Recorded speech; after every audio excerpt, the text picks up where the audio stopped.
Anies Baswedan menyatakan dirinya siap maju sebagai Presiden RI pada 2024, kendati belum mengamankan tiket dari partai politik manapun. Anies telah muncul dalam berbagai jajak pendapat lembaga survei independen sebagai kandidat terkuat yang bakal ikut di Pilpres 2024. Anies Baswedan resmi terjun ke dunia politik pada 2013 setelah lama bergelut dengan dunia sosial dan pendidikan. Anies Baswedan maju sebagai peserta konvensi calon presiden yang diselenggarakan oleh Partai Demokrat. Namun konvensi tersebut akhirnya tidak berakhir sesuai harapan. Partai Demokrat bahkan tidak mengusung calon presiden pada Pilpres 2014. Anies Baswedan kemudian merapat ke kubu pemenangan Capres Joko Widodo, Yusuf Kala. Dalam tim tersebut, Anies Baswedan didaulat sebagai juru bicara tim pemenangan Capres dan Cawapres Joko Widodo, Yusuf Kala.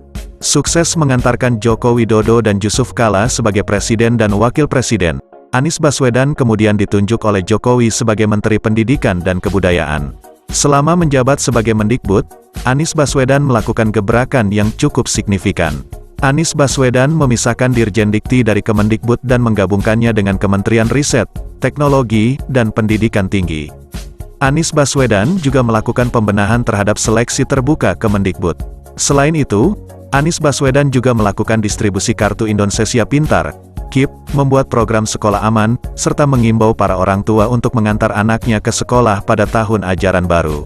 Anies Baswedan juga menerapkan kurikulum pendidikan terbaru serta menyebarkan guru-guru berkualitas supaya merata di semua wilayah hingga melakukan reformasi ujian nasional. Meski cukup banyak prestasi yang ia raih ketika menjabat sebagai Mendikbud, namun Anies Baswedan akhirnya dicopot oleh Presiden Joko Widodo. Anies Baswedan kemudian digantikan oleh Muhadjir Effendi pada pertengahan 2016. Pada Pilkada DKI Jakarta 2017, nama Anies Baswedan kembali menarik perhatian publik. Anies Baswedan diusung sebagai calon gubernur DKI Jakarta berpasangan dengan Sandiaga Uno oleh Partai Gerindra.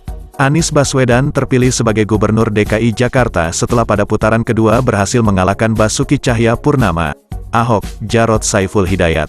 Pada putaran kedua tersebut, Anies Baswedan mendapat suara sebesar 57,96%, sedangkan Ahok, Jarot hanya memperoleh 42,04% suara. Anies Baswedan pun terpilih sebagai Gubernur DKI Jakarta periode tahun 2017 sampai tahun 2022.